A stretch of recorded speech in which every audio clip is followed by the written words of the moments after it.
Assalamualaikum warahmatullahi wabarakatuh. Selamat berjumpa kembali ya para pejuang cuan dan pejuang sangkuters. Gimana nih keadaan kalian semua? Semoga kalian dalam keadaan sehat semua dan saya doakan ya buat kalian sukses semua. Amin, mantap jiwa ya. Dan tentunya ya buat teman-teman semua tetap secangkir kopi harus selalu ada buat menemani kesempatan kali ini teman-teman ya. Dimana di kesempatan kali ini kalau kita lihat bersama-sama, sebenarnya dari kinerja sektor kripto kan sudah saya sering bilang gitu kan, untuk parameter harga Bitcoin dengan parameternya market cap secara overallnya kayaknya sedang berkonsolidasi, ya kan? Karena Bitcoin juga naik turunnya masih di kepala 80-an, ya kan? Market cap naik turunnya juga di area 2,6, 2,7, terendahnya itu di area 2,5, ya kan? VAR Grid Index berada di area 29 dan indeksnya altcoin berada di area 14 teman-teman ya. Oke, di kesempatan kali ini ada sedikit informasi nih buat teman-teman semua. Mungkin ini akan menjadi peluang emas untuk jangka panjangnya ya. Semoga saja seperti itu. Tentunya di sini kita akan membahas perihal perkembangan Picoin kali ini teman-teman ya. Dan kalau kita lihat bersama-sama untuk Picoin sendiri teman-teman ya, dia juga mengalami penurunan sekitar 7%-an kali ini ya saat video ini dibuat, dan harga Picoin berada di area 0,61-an teman-teman ya. Terus untuk parameter range-nya dia berada di urutan 26. Seperti yang saya bilang di awal pertama kali saya buat konten tentang Pi Network ini teman-teman ya.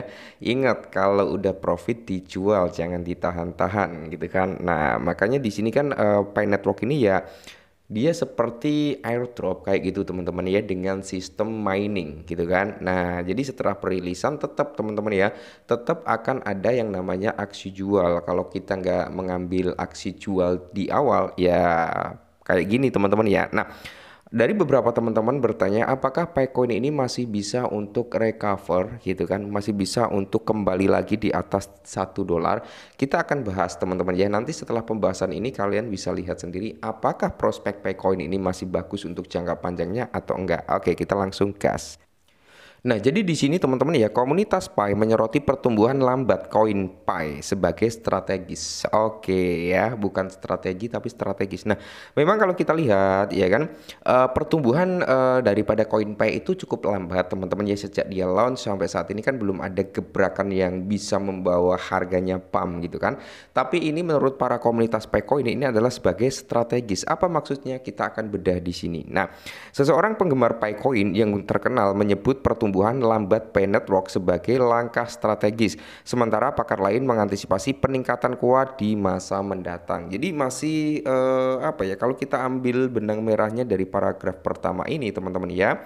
Jadi para analis itu masih mendominasi atau masih bullish lah untuk jangka panjangnya daripada Picoin ini. Nah, harga Picoin sendiri telah turun teman-teman ya, hampir 8%, di mana menjadi di kepala 6. Tetapi Pi Community tampaknya tetap optimis tentang lintasan masa depan koin tersebut.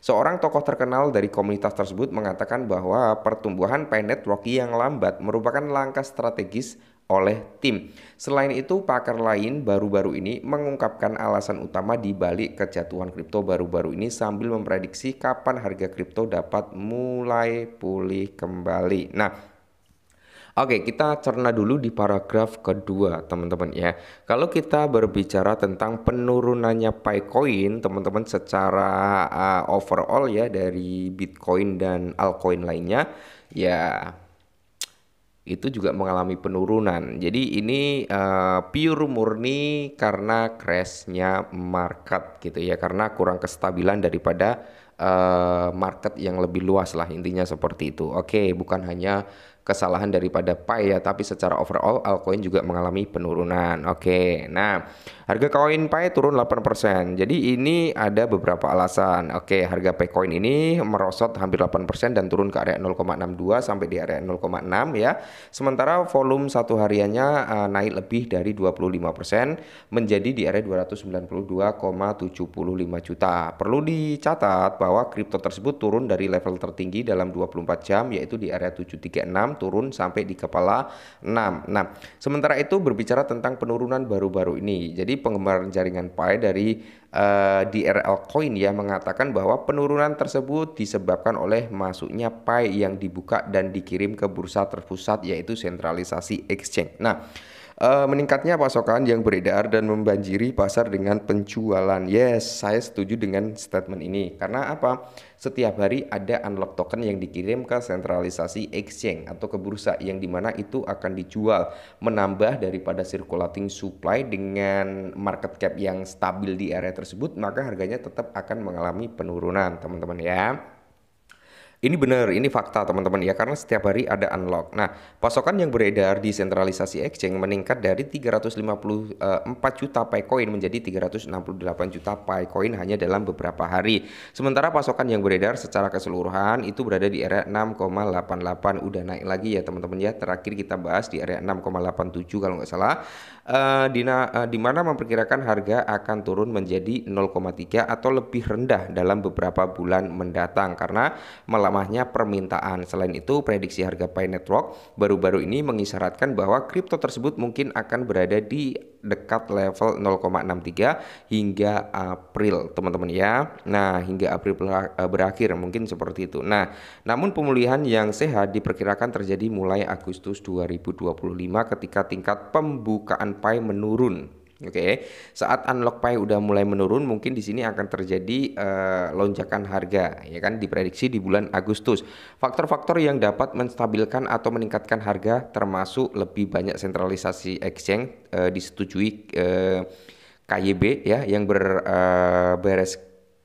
berekspansi ya ke pasar terbatas, pembeli institusional yang menyerap kelebihan pasokan dan pembaruan besar dari tim inti Pi yang meningkatkan permintaan perusahaan seperti Bunch-nya yang membeli Picoin langsung dari sentralisasi exchange juga dapat membantu atau tambahnya. Nah, masyarakat memuji pertumbuhan jaringan yang lambat. Nah, seperti yang telah disebutkan sebelumnya, para penggemar Picoin tetap optimis nih meskipun terjadi penurunan baru-baru ini. Khususnya komunitas Pi mendukung pertumbuhan proyek yang lambat dan disengaja.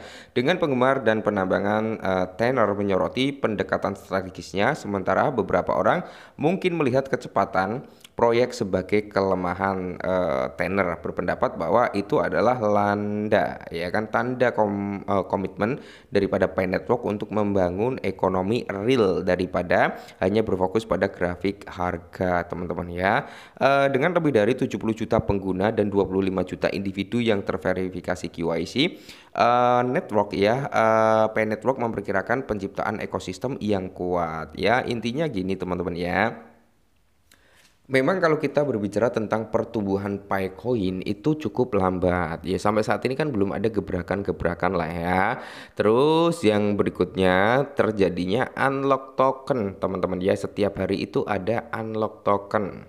Oke, entah di area 1,5 juta dan sekian juta ya kan. Kalau nggak salah tertingginya akan di unlock pada tanggal 18 April hari Jumat besok, teman-teman ya.